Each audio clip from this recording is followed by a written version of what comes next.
Please make sure to do the silent or off so there's no instructions during the proceeding.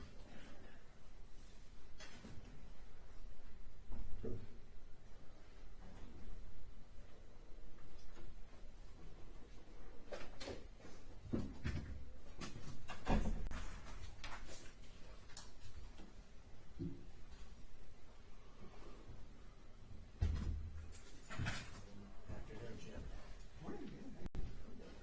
Oh, good smile.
43rd District Court, Hazel Park's now in session. The Honorable Brian Hartwell presiding. Okay, thanks. You may be seated. Calling People versus Ladamian Hill, 258-0270. Okay, thank you, detectives. We'll first perform the swear to. Which detective would give testimony today? I will, sir. All right, would you stand and raise your right hand? Do you swear or affirm the testimony you give will be the truth and that you've reviewed the contents of the warrant and complaint and to the best of your knowledge the information is complete? Yes, sir. Okay. Tell me your name. Detective Lorenzo Fragnoli. All right, what would you like to tell me? Thank you, sir. On September 1st of 2025, Hazel Park officers were dispatched to 23084 Berdino, which is in the city of Hazel Park, county of Oakland, at approximately 4:15 p.m. Officers were met by the caller, Edward Hill. Officers located a female in the living room of that location, face down, covered in blood. Blood was also splattered on the south wall of the living room. Officers discovered the female, Linda Hill, to have a deep laceration to her neck. Officers subsequently located a young male, Cardi Jackson, in the rear of the home, also with a deep laceration to his neck. At this time, detectives were called in. A search warrant was authorized and executed on the Berdino home. Oakland County Crime Scene Unit arrived on scene and collected biological evidence from that same location. Family began showing up at that time at the residence, and I spoke with Wakita Hall, who stated that she was on the phone with Linda at 2:22 p.m., and the call lasted approximately 46 minutes. Wakita advised that they were having a conversation, and the phone went silent. Wakita advised she heard nothing of concern at that time. A ring camera also was located across the street from that same location, which showed a red sedan possibly leaving 23084 Berdino. A camera search of nearby businesses showed a red, older model Lincoln MKZ northbound on Berdino at 3:09 p.m. That same camera shows the same car southbound at 3:17 p.m. A search warrant was authorized on Linda's phone, which revealed that Linda was on the phone with Wakita and then took a call from someone named Andre, later determined to be DeAndre Davis. Once the forensic team was done processing the location, I entered the home and searched the residence with Detective Porter. Linda and Cardi had severe and critical lacerations spanning the whole length of their neck. Once the search was completed, detectives returned to the station, and at approximately 1:44 a.m., I spoke with Dwight Hill, who stated that he was the nephew, and he stated that his nephew, Ladamian Hill, showed up to the house naked and laid in Linda's bed and asked for forgiveness. Prior to this, the family had been trying to reach Ladamian with negative results. Dwight advised that Ladamian showed up to the house in a red sedan and left the location approximately 20 minutes prior to my notification of these events. The owner of the sedan at this time was unknown. Detectives continued to check area cameras to narrow down the direction of travel for that red Lincoln, which was tracked to westbound 8 Mile and West End. The Lincoln was then picked up on flock cameras and provided a plate for that vehicle. The vehicle registered to a female out of Pontiac. Additional members of the department proceeded to the area of the Pontiac residence and conducted surveillance on the house and the suspect vehicle in front of the location. Officers observed Ladamian Hill on the front porch of the residence at that time. Detective Jackson and I spoke with DeAndre Davis, who was unaware of Linda's passing. DeAndre stated they went on a date the day prior and texting the day of the murder. DeAndre advised he called Linda, which was confirmed from her call log, at approximately 2:51 p.m. and lasted until 3:17 p.m. DeAndre advised that Linda stated her brother was at the location and she had to go. The call was then ended. That time frame correlates with the times from area businesses that the red sedan was located in the area. Due to the fact that the call was ended and the area businesses caught the sedan southbound on Berdino seconds later, this indicates that the killing of Linda and Cardi happened almost immediately upon Ladamian entering the home and DeAndre ending the phone call with Linda. At this time, I authored a search warrant for the residence in Pontiac. Oakland County SWAT was notified and executed the search warrant and took Ladamian into custody without incident. On Ladamian's person was a blood-covered sweatshirt at the time of the arrest, and during the search of the residence, black jeans were recovered that had apparent blood on them as well. Home security footage was retrieved from the Pontiac house, which shows Ladamian entering the home at 6:37 p.m. on the day of the murder, wearing the sweatshirt and pants that were recovered. Additional evidence was collected from the Pontiac home and subsequently processed. A search of the red Lincoln in front of the Pontiac residence also revealed the presence of blood contained inside. The vehicle was processed as well by the Oakland County Crime Scene Unit, and the owner of the Pontiac residence and the red Lincoln advised that Ladamian was the only person using the vehicle for approximately the last 10 days. The resident stated that to detectives that Ladamian showed up to the Pontiac residence naked and stated that he lost his phone and didn't want to talk about why he came home naked. This occurred after he had already showed up to the Berdino home naked. Ladamian was transported to the station where he was processed. Ladamian subsequently refused to cooperate with detectives and provide any insight to a motive for the killing. The weapon used in this crime has not yet been recovered. And this case was then subsequently presented to the Oakland County Prosecutor's Office, who authorized the 2-count warrant that sits before you, count 1 being for homicide, murder, first degree, premeditated for the killing of Linda Faye Hill, count 2 being for homicide, murder, first degree, premeditated for the killing of Cardi Perone Jackson. Anything else you'd like to add? We'll have a subsequent bond request, sir. The court's been presented with a proper complaint based on the factual allegations contained in the actual complaint and the sworn testimony moments ago. The court finds probable cause to believe that the accused committed the alleged offenses. I've issued the warrant and I've signed the complaint. Okay, let's shift to the arraignment.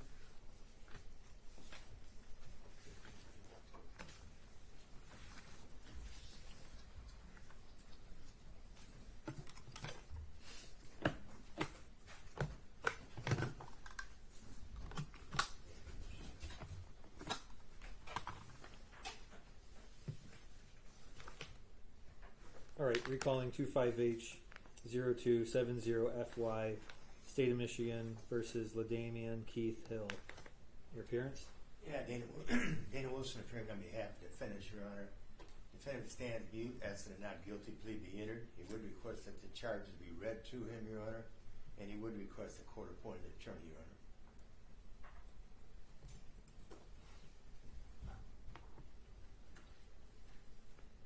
Are you LaDamian Keith Hill? I am. This is your arraignment. You've been charged with 2 counts in the complaint. Count 1 is premeditated homicide, murder first degree. This is a count that could be punished with life in prison without parole, with DNA to be taken. Count 2 is the same. Premeditated homicide, murder first degree. This felony could be punished with life in prison without parole and DNA to be taken. The court will enter not guilty pleas on your behalf for both of these counts. You have the right, a constitutional right to a trial by jury. You have a constitutional right to be represented by an attorney at all stages of this case.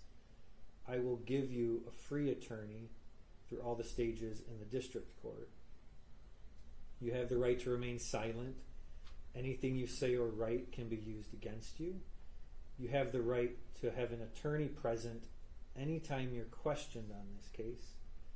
And you have the right for the court to consider any type of bail. Is there any input from the detectives on bail? Detective Jackson, Hazel Park Police Department. LaDamian is a 43-year-old male. He has a lengthy criminal history spanning from 2004 to the current charges. 2004, he received his first conviction for controlled substance. 2006, assault and battery. 2009, domestic violence. 2007, assault with intent to murder, pled down to assault with intent to do great bodily harm less than murder, along with felony firearm. 2009, we continue with controlled substance. 2010, domestic violence, second offense. 2012, felony firearm, second offense. 2012, possession of a controlled substance. 2009, disorderly person. And 2019, OWI, which is in active warrant status. An MDOC report also showed that LaDamian served his maximum time on his last prison sentence without parole and without improvement. LaDamian has 2 outstanding arrest warrants in lien for failing to appear on court orders. Upon LaDamian's arrest and search warrant of the home he was in, we located journal notes in his room that appeared to be a list of items he was trying to gather in order to flee, including a passport, guns, vehicle that he wanted to get, and clothes he wanted to bring. LaDamian stated he was a roofer as employment, self-employed. He also did side jobs. However, at this time, Your Honor, we ask that bond be denied due to the severity of the offense, that LaDamian is a threat to the public if released. He also is a flight risk based on the notes that we found that he was attempting to flee, and based on a lengthy criminal history and lack of improvement from a past serious criminal conviction. That is all. Is there any input from the county? Yes, thank you, Paige Carver, for the record. I did speak with the defendant when he was in the lockup in the Hazel Park Police Department. I did speak to his child's mother as well to verify information. He is 43, single. He has 7 children. He does live with his child's mother at the Redford address. It was confirmed he's been there for the last 6 to 7 years with their minor child. He's been working in roofing since 2016. He declined to answer substance use questions. However, it was stated to me that he may use alcohol, marijuana, and occasional pills. He did not report any mental health concerns to me, nor did his reference. At the time of arrest, he did have active bench warrants. He does have a lengthy criminal history. He does have prior convictions of violence and weapons offenses. The deceased victims in this matter are Linda Hill of Hazel Park, 41, who is his sister, and her minor 12-year-old son, who is the defendant's nephew. I did not find any prior contacts with them in Clemens. He did not live with the victims of this matter. Based on the serious nature of the offense and the allegations that surround this matter, and the defendant's past violent convictions, there are no conditions or combination of conditions that will assure his appearance in court or mitigate the danger to the community at large. Per MCR 6.106, the court may deny bond solely on the offense of murder. Therefore, pretrial services is respectfully asking that bond be denied in this matter today. Thank you. Thank you. Counsel, do you have any input on the issue of bond? Just briefly, Your Honor, the defendant, he is working, he's a roofer by trade, makes $600 to $700. He's not on probation, he's not on parole. And he's had stable residence on Glenmore and Redford. So he does have, like I said, stable residence. I realize it's a very serious crime, Your Honor. The only thing I would ask for is a reasonable cash bond.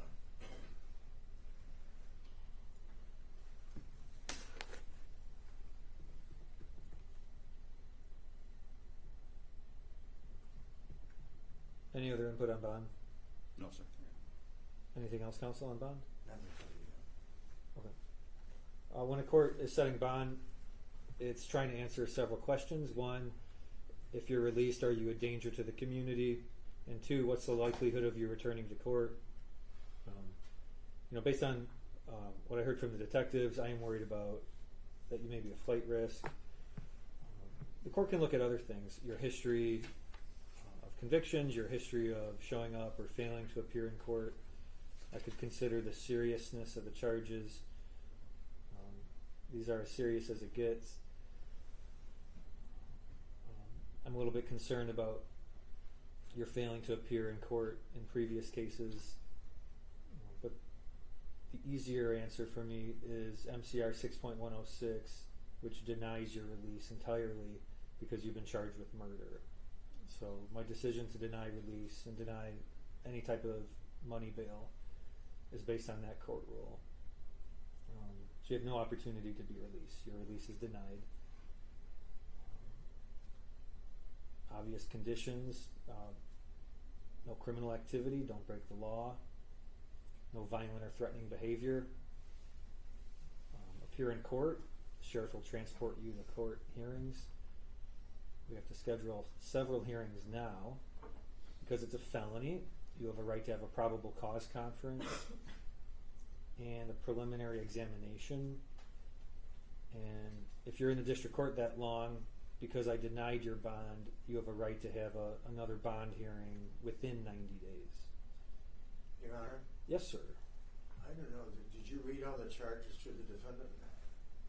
I read counts 1 and 2. Are there any other counts? No, sir. Okay, Yes, just sir. want to make sure you read all the charges. Okay. Okay, thanks for asking.